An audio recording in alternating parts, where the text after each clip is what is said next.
தயவு செஞ்சு ஒரு விஷயம் புரிஞ்சுக்கோங்க. உங்களுக்கு எத்தன வாட்டி சொல்றதுன்னு எனக்கே தெரிய மாட்டேங்குது. இப்போ வந்து எல்லாருமே காசுக்காக தான் இருக்காங்க சரிங்களா? நீங்க நினைக்கிற மாரிலாம் யாருமே வந்து நேர்மை அப்படிங்கிறது கம்மியான ஆட்கள் மட்டும் தான். தயவு செஞ்சு இந்த வீடியோ ஸ்கிப் பண்ணாம பாருங்க. என் கமெண்ட்ல வந்து கிட்டத்தட்ட 1,00,000 வியூ கிட்ட போயிருக்க ஒரு வீடியோ போய் பாருங்க. அதில போய் கமெண்ட் செக்ஷன்ல போய் பாருங்க. எவ்வளோ பேருக்கு வந்து ஹேர் லாஸ் ஆகி 2, 3 பேரு மொட்டையே அடிச்சிருக்காங்க. சில பிராண்டுக்கு ஹேர் ஆயில்னால. சரிங்களா? தயவு செஞ்சு இது அவேர்னஸ் வீடியோ தான். வீடியோ ஸ்கிப் பண்ணாதீங்க. புரியுதா? இப்போ யார பார்த்தாலுங்க இப்போ நான் வந்து பிராண்டுக்குலாம் போகல ஓகேவா? இப்போ வந்து இன்ஸ்டால வந்து எதார்த்தமா போயிருந்தேன். போய் பார்த்தா யார பார்த்தாலும் hair oil business. Hair oil நான் ஹேர் ஆயில் மேக் பண்றேன்.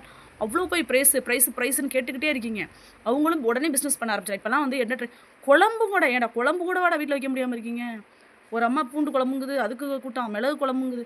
ஏதோ ஊறுகாய் ஏதோ வாங்குறீங்கன்னா சரிஞ்சிடலாம். குழம்பு கூட வைக்க முடியாம திரியிறீங்க. மிளகு குழம்பு யூடியூப்ல சர்ச் பண்ணாவே நல்ல நல்ல யூடியூபர்ஸ்லாம் சூப்பரா வீடியோ போட்டுருக்காங்க. அதெல்லாம் விட்டுட்டு போய் குழம்ப கூட வந்து ஆன்லைன்ல வாங்குறீங்களே, அத நினைக்க தான் எனக்கு வயித்தெரிச்சலா வருது. ஒரு அம்மா டன் கணக்குல குழம்பு வைக்குதாம். அண்டாவா குழம்பு வச்சு சேல் ஆகுதாம். எனக்கு புரியவே இல்ல. ஏன் இப்படி இருக்கீங்கன்னு எனக்கே புரியல. என்ன காசு அவ்வளோ மிச்சமா இருக்கா? இல்ல எல்லாரும் வேலைக்கு போறீங்களா? இல்ல வீட்ல ஹஸ்பண்ட் கொண்டு வர காசுல வந்து செலவு பண்றீங்களா? இல்ல நிஜமால தான் அவ தான் கஷ்டம்னா என்னன்னே தெரியாது. ஏன்னா அந்த ஒரு ஆண்கள் வந்து போய் எவ்வளோ கஷ்டப்படுறாங்கன்னு காசோட அரும வந்து உங்களுக்கு தெரியல அப்படின்றது தான் நான் சொல்லுவேன். ஒரு குழம்பு வைக்க முடியாம அண்டாவா. சரி ஏதோ குழம்பு ஏதோ சேல பிசினஸ்ன்னு நான் சொல்லிட்டேன். சாரி வாங்கியுமே அவ்வளோ பேர் டேமேஜ் சொல்லி இது இப்போ எவ்வளோ ப்ராப்ளம் காசு வந்து நஷ்டமா போச்சுன்னு கமெண்ட் பண்ணுறீங்க. எல்லாம் ஓகேங்க. ஹேர் ஆயில் வாங்குறீங்கல்ல, காசு நஷ்டமா கூட போனா கூட பரவால்ல. ஹேர் ஆயில் வாங்கி மண்டை வழுக்கையாகுதே! அது வந்து உங்களுக்கு எவ்வளோ பெரிய விஷயம் தெரியுமா? எத்தன பேர் தெரியுமா? ஒரு சிஸ்டர்லாம் எனக்கு கமெண்ட் பண்ணியிருந்தாங்க. நான் அந்த இது சொல்றேன் சரிங்களா? அந்த என்னோட 2 வீடியோவும் போய் பாருங்க. ஒண்ணு வந்து ஷார்ட்ஸ்ல வந்து 4,00,000 வியூக்கு 4,00,000 பேருக்கு மேல பார்த்துருப்பாங்க. அந்த வீடியோ பாருங்க. வீடியோல வந்து கிட்டத்தட்ட 1,00,000 பேர். அந்த வீடியோ போய் பாருங்க. சீரியஸா கமெண்ட்ல போய் தெரியும் எவ்வளோ பேர் ஏமாந்துருக்காங்கன்னு. அவ்வளோ பேர் ஏமாந்துருக்காங்க. சரிங்களா? இப்ப நான் திரும்பவுமே நெறைய பேர் சொல்றீங்க, திரும்ப வீடியோ போடுங்கன்னு. நிஜமா மில்லியன்ஸ் ஆஃப் பீப்பிள்ஸ் இருக்காங்க. ஆனாலும் அந்த சேனல் அந்த வீடியோக்கு வந்து இன்னும் வியூ போகல. வியூ போனா தான் பெரிய விஷயம். சிலர்லாம் அக்கா நான் ஷார்ட்ஸ் தான் பார்க்குறேன். தயவு செஞ்சு நீங்க என்ன வீடியோ போடுறீங்களோ அத வந்து ரீமேக் பண்ணி ஷார்ட்ஸ்ல போடுங்க.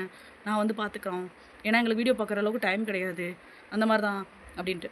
புரிஞ்சுக்கோங்க. ஹேர்ல கண்ட எண்ணெயும் வாங்கி தேய்ச்சீங்க அப்படின்னா வழுக்கையாயிரும். ஒரு பொண்ணு இல்லங்க 3, 4 பேர் எனக்கு கமெண்ட் பண்ணியிருக்காங்க. ஹேர் ஆயில் தேய்ச்சு முடி கொட்டி போச்சுன்னு ஒருத்தவங்களாம் தலை ஃபுல்லா தெரிய ஆரம்பிச்சிருச்சு. பயந்து போய் அதோட மொட்டை அடிச்சிருக்காங்க. எவ்வளோ பெரிய கஷ்டம் தான். எனக்கே ஒரு சில மொட்டை அடிங்க. எனக்கு ரொம்ப தேவையில்ல மொட்டை அடிக்கணும்னு. அ இல்ல எனக்கு புரியலங்க சீரியஸா தயவு செஞ்சு யாரும் வந்து அவங்க விக்கிறாங்க, இவங்க விக்கிறாங்கன்னு வாங்கி ஏமாறாதீங்க. எல்லாருமே வந்து காசுக்காக தான் இது பண்றாங்க. சுயநலமான உலகத்துல நம்ம இருக்கோங்க. சரிங்களா? ஏன்னா ஒரு சிலர் மட்டும் தான் நல்ல பொருள குடுக்கணும்னு நெனைக்கிறாங்க. ஒரு சிலர்லாம் காசு இப்ப ட்ரெண்ட் ஆயிட்டா போதும். சரிங்களா? ஒரு முடி நெறையா கிடந்தா ஹேர் ஆயில் பிசினஸ், மூஞ்சி சிவப்பா இருந்தா கிரீம் பிசினஸ். அவ்ளோ வந்து சுயநலமா கிளம்ப ஆரம்பிச்சுட்டாங்க. நீ நல்லா யோசி. ஒரு ஒண்ணுமே வேணாம். ஒரு தேங்காய் எண்ணெய் நம்ம ஒரு பேராசூட் தேங்காய் எண்ணெய். அந்த ஓனர் கூட இவ்வளோ பில்டப் பண்ண மாட்டாங்க. ஆனா இவங்க என்னடான்னா காய்ச்சுறாங்களாம். டன்னா சேல் ஆகுதாம். அப்படியே டன்னுல காலி ஆயிருதாம். 10 பேர வேலைக்கு போட்டுருக்காங்களாம். அவ்ளோ காரு என்ன BMW கார் வாங்குற அளவுக்கு பணக்காரவங்க ஆயிடுறாங்க. புரியுதா உங்களுக்கு? இதில நீங்க என்ன பண்றீங்கன்னு புரியுதா? நீங்க வழுக்கையாகிறீன்னு தெரியுதா உங்களுக்கு? நானே எனக்கு ஒரு ஹேர் ஆயிலுக்கு அவங்கள்ட்ட போய் கமெண்ட் பண்ணேன். என்ன வந்து பிளாக் பண்ணிட்டாங்க. அப்ப ஏன் குட் கமெண்ட் இருக்குன்னா, அவங்க குட் கமெண்ட் இருக்கிற மாரி தான் செட் பண்ணியிருக்காங்க. நல்ல கமெண்ட்ட பூரா வச்சுட்டு, இந்த மாரி பேட் கமெண்ட் வர ஐடிய பிளாக் பண்ணிருவாங்க. சரிங்களா? நம்ம வந்து ஒரு ஆள் 2 பேர் இல்ல. மில்லியன்ஸ் ஆஃப் பீப்பிள்ஸ் இருக்கோம். அப்ப அதுல அவங்களுக்கு இன்னைக்கு ஒரு 10,000 பேர் ஏமாந்தான் அப்படின்னா, அது அடுத்து ஒரு 10,000 பேரு. அடுத்து ஒரு 10,000 பேரு.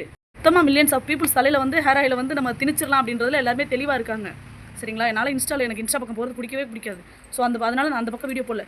அப்பலாம் வீடியோ போட்டேன்னா கூட ஒருவேளை அவேர்னஸா இருக்குமோ அப்படின்னு எனக்கு தெரியல. சீரியஸா. நான் அதுதான் இனிமே பண்ணணும்னு நினைக்கிறேன். அந்த பக்கம் போற நிலைமை தான் வரும் போல. ஏன்னா அவ்ளோ பேருங்க. ஆக்சுவலா எனக்கு முடியல. நானா வீடியோ போடணும்னு போடுறேன். ஏன்னா அவ்வளோ கஷ்டமா இருக்கு. ஒரு அம்மாலாம் வயசான அம்மா அதெல்லாம் மனசாட்சி இருக்குமா இல்லைன்னு எனக்கு புரியாது. எப்படியோ எல்லாரும் வந்து ட்ரெண்ட் ஆயிட்டா காசு சம்பாரிச்சா போதும்னு தான் நினைக்கிறாங்களோ என்னமோ எனக்கு தெரியல.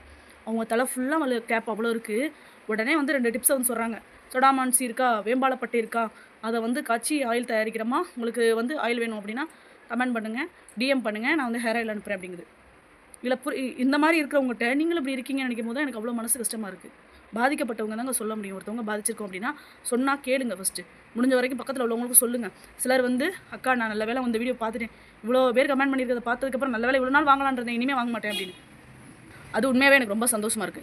ஏன்னா நான் எந்த ஹேர் ஆயிலோட நேமும் சொல்லல. சரிங்களா? நேம்ஸ் உடனே பிசினஸ்க்கு எடுக்கிற பிசினஸ் பெரிய நீங்க வந்து பிசினஸ் அடுத்தவன ஏமாத்தி, அடுத்தவன் கஷ்டப்படுத்தி நீ சம்பாரிச்சு அந்த காசு சேர்க்கிற, அது நல்லா இருக்கும். உன் ஜெனரேஷன் வந்து அந்த காசுல நல்லா இருக்கும்னு நினைக்கிற பத்தியா, அதுவே பெரிய பாவம் தான். சரியா? இந்த ஹேர் ஆயில் பிசினஸ் பண்ற எல்லாத்துக்குமே நான் சொல்லிட்டேன். தயவு செஞ்சு கவர்மெண்ட் எனக்கு இனிமே இவங்களுக்கே சொல்லணும் போல. கவர்மெண்ட் இவங்களுக்கே ஆக்ஷன் எடுக்கணும் அப்படின்னு. ஏன் அப்படின்னா அவ்வளோ பேர் பாதிக்கப்பட்டிருக்காங்க. முடி கொட்டி போச்சு, வழுக்கையா போச்சு அப்படின்னு. நீங்கலாம் என்ன ப்ரூஃப் வச்சிருக்கீங்க ஹேர் ஆயில் பிசினஸ் பண்ற எல்லாருமே? என்ன ப்ரூஃப் வச்சிருக்கீங்க? எந்த லேப் டெஸ்ட் வச்சிருக்கீங்க? எங்கே நீங்க அங்கீகாரம் வாங்கியிருக்கீங்க? ஏதாவது இருக்கா? எதுவுமே கிடையாது. 4 இதை இது பண்ண வேண்டியது, உடனே காய்ச்ச வேண்டியது, நாங்கள் விற்க வேண்டியது. 10 வீடியோ ட்ரெண்ட் ஆனோடனே இப்போ ஹேர் ஆயில் தான் நல்ல ஃபேமஸ்ஸு. ஹேர் ஆயில் தான் நல்லா ஃபேமஸ் ஆகுறது. ஹேர் ஆயில் குழம்பு, புடவை, இதுதான். அப்பா யார் தலையில் க்ரீமு உங்களாம் என்ன சொல்கிறது எனக்கே தெரிலங்க. தயவு செஞ்சு முடிஞ்ச வரைக்கும் இந்த மாதிரி ஏமாறாதீங்க யாரும், சரிங்களா? கண்டதையும் வாங்கி தேய்ச்சிட்டு முடி கொட்டை வச்சுட்டு இருக்காதீங்க. என்னால் முடியலை, இவ்வளோ இருமல் வருது. எனக்கு ஆல்ரெடி த்ரோட் இன்ஃபெக்ஷன், ஓகேவா? அது சளி பிடிச்சி அவ்வளோ இருமிட்டு இருக்கேன். ஆனாலும் மனசு கஷ்டமாக இருக்குது. என்னால் வீடியோ போட முடியல. ஆனாலும் நம்ம சொல்லி ஆகணுமே. அட்லீஸ்ட் இந்த வீடியோ ஒரு 10 பேர் 100 பேர் பார்க்க மாட்டாங்களா? இதனால ஒரு அவேர்னஸ் வந்துடாதான் தான் நான் வீடியோ போடுறேன், சரிங்களா? என்னால் பேச முடியல, சரிங்களா? பேச முடியாமல் நான் வீடியோ போட்டுட்ருக்கேன். முடிஞ்ச வரைக்கும் புரிஞ்சுக்கோங்க. தயவு செஞ்சு கண்டதையும் வாங்கி ஏமாந்து முடி கொட்டி போயிருக்காதீங்க.